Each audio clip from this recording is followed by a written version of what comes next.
80 शब्द प्रति minute dictation start करते हैं 5 सेकेंड बाद।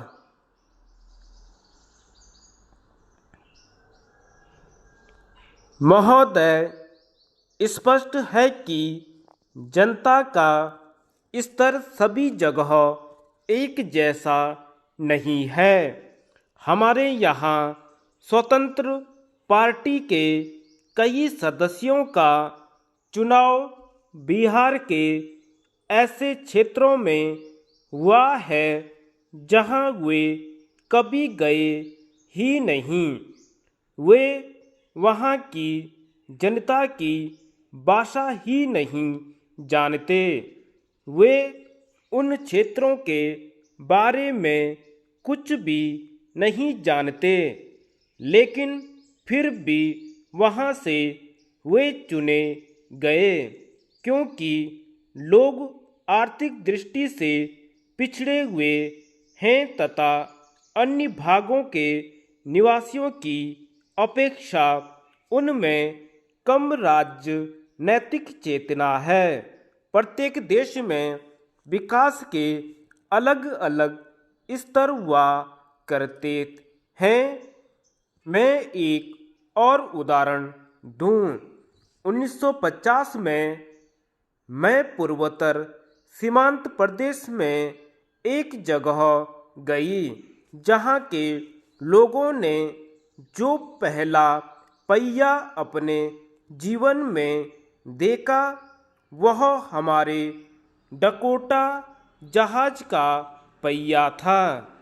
कोई चीज गोल भी होती है इसकी कल्पना तक उन्हें नहीं थी। हालांकि उनके वहाँ सिंचाई की काफ़ी अच्छी और विकसित व्यवस्था थी, लेकिन पहिए से उन्हें कभी वास्ता नहीं पड़ा था। उन्होंने गाड़ी या ऐसी कोई चीज़ कभी नहीं देखी थी। यह 1950 की बात है, लेकिन आज उनके पास जीपें हैं। पर आप यह नहीं कह सकते कि वे लोग राजनैतिक चेतना के दृष्टि से उतने ही विकसित हैं जितने दिल्ली या बम्बई या बिहार और उत्तर प्रदेश के लोग हैं। इसलिए जब आप भारत के बारे में सोच विचार करें तो पृष्ठभूमि में आपको यह सब रखना होगा।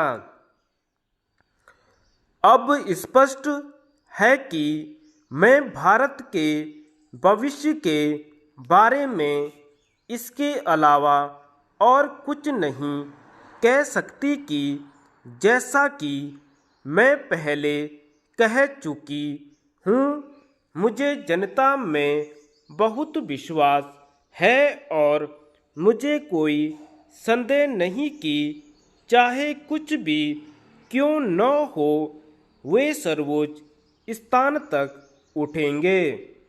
और इसी बात का महत्व है। मेरे और मेरे दल के कुछ प्रमुख कर्णधारों के बीच एक मतभेद यह था कि शुरू में ही प्रधानमंत्री बनने के समय ही मैंने बम्बई में एक भाषण दिया जिसमें मैंने कहा कि कांग्रेस से मुझे बहुत लगाव है क्योंकि कुछ लोग उसमें 15 वर्ष की आयु में शामिल हुए, कुछ 20 वर्ष की आयु में और कुछ अन्य 40 या 50 वर्ष की आयु में। लेकिन मेरा तो जन्म ही कांग्रेस में हुआ।